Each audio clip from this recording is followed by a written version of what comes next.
tonight. This is fantastic. Thank you, Kimberly and International Poetry Library of San Francisco. This is called Hurricane Season.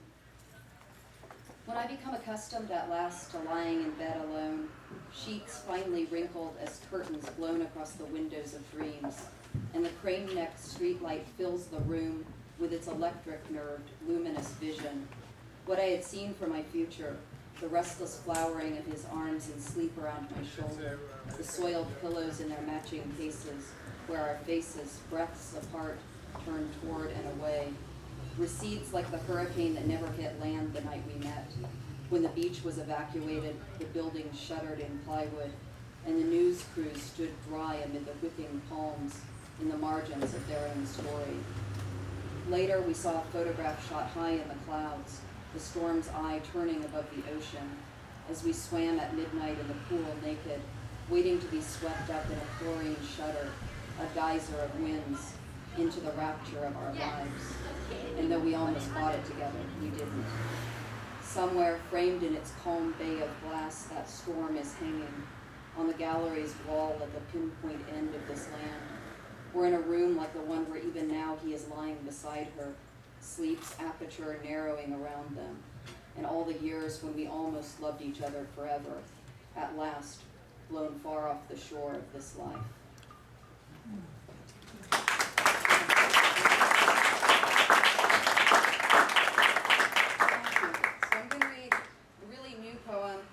Part of a new manuscript I'm working on, which revolves around the story of Sarah Winchester, the Victorian heiress of the Winchester rifle fortune. A lot of the poems have to do with a very strange house that she built down in San Jose, which I'm sure some of you know. But I've started writing some poems also about the Winchester guns. And this one is based off of something that actually happened while I was a visiting professor in Arkansas. Some of my friends from California, actually, and a friend from Australia, came to visit me there and said, we've got to go to a gun range, because this is what people do in Arkansas. Actually, I grew up in Arkansas, and I never went to a gun range. I didn't know I needed to do this. But I actually got talked into this because I'm working on this series of poems and stuff. So my first time reading this out. There's a reference in here to a line from an Italo Calvino book where he talks about the love that hunters have for living things. So you'll hear that. There's also a reference to the Richard Wilbur poem, Love Calls Us to the Things of This World, and then a T.S. Eliot reference. And it starts with an epigraph by Anne Sexton, which is a quote I've loved for years, which says, I am each day typing out the God my typewriter believes in. Winchester. Is this then how I, atheist, pacifist, drove to the indoor gun range, swung open into fear, gas heater tinged, rifles and scopes and bullet boxes, men I'd never hoped would show me how to hold my body forward, bend my knees, my fingers free of the trigger, because we never know our own hands truly. Each new part fallible, nameable, grip and safety catch, firing pin, my friends asking to hold 38s, sighting steady as if this world without a God were also without spirit, as if we were safe as houses, the bullets glittering in unswept lanes, the targets pulling out, bullseyes and bodies, the heart we were supposed to, and I couldn't aim at. Though I pulled the trigger, one ragged hole dark in the outer circle, my ears muffled, full of the noise, then nothing. Is it love that calls us to the things of this world, the angels of laundry rising with earthly wind, swaying riddled on wires, or love that hunters have for living things, which they can only express by aiming their gun at them? And how do we stand wanting to see inside the skin and not knowing what we hope to see, where the soul is, if it is? The clack of keys that stick, the shots marking paper we can't return. An eBay post they made a man in England stop because souls, spirits, and ghosts are not allowed for sale.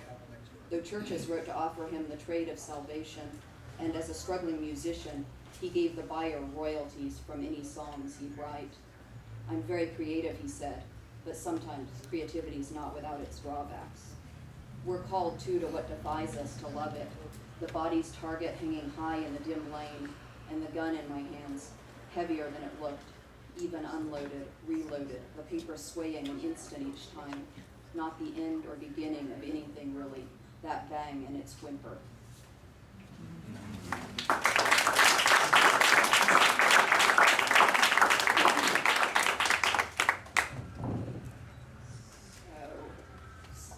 properly mentioned, I taught for years at City College of San Francisco, and that included teaching a lot of grammar classes, which eventually led me to write grammar poems.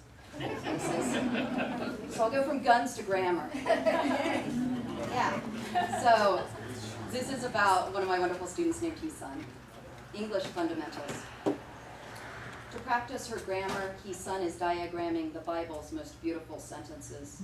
She brings me, consider the lilies of the field in small, neat script. She does not say if she believes the Gospels, just the language is so pretty, shyly asking if the subject is implied. Are lilies and field drawn inside green rectangles, different kinds of objects? Each day for months I've watched her arrange the morning colors from her narrow case of pens, laying them like scalpels for the body of her new language. She loves inverted subjects in elliptical clauses, rare cases that reveal new, more subtle workings. But now as I see each word made radiant, consider, grow, toil, and spin, underlined in purple, and yet I say to you, circled in red, I see the colors are tools of a more ancient reverence. She has handed me grammar as a stained glass window, each piece cut and soldered into syntax. Even Solomon, proper noun, blue as a subject, in all his glory, hot pink prepositional phrase, was not arrayed like one of these. Great.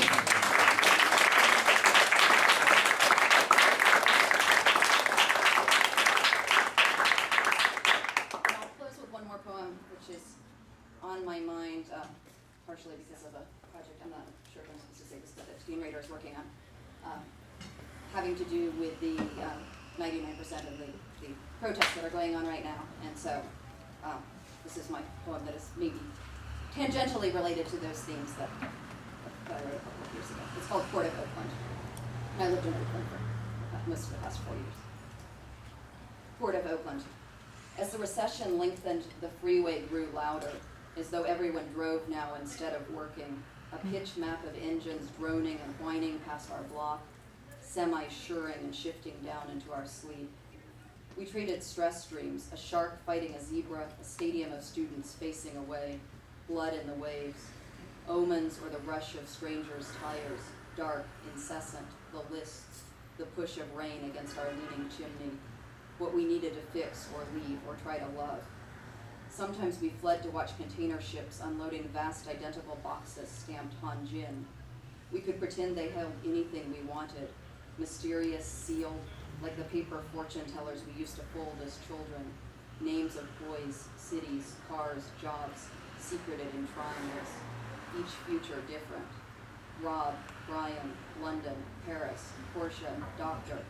Pirates have come back in the news. Kids from Africa stealing guns and ships, black market cargo. At first it sounded unreal, like dragons lifting goats from the city, or banshees, seagulls screech. We drank wine at the top of the lookout tower until the night cops, locking up, asked what we were doing, waiting for the future. Hanjin, Hanjin, Hanjin, Hanjin.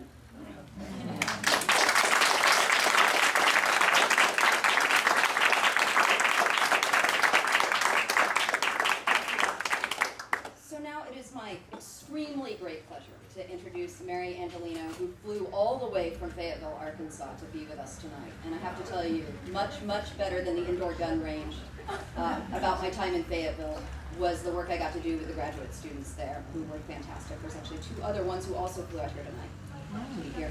But I had the great fortune of getting to work with Mary not only in the workshop, but also helping some with directing her thesis titled The Unschooled Room. And I got to know her work pretty well and really admired it. And so when I was asked to do this reading, she's the first person who came to mind. Her work has been published in Measure, in Best New Poets 2010. She's got work forthcoming in 32 poems. And she's also a 2011 Arkansas Arts Council grant award winner. Please welcome her.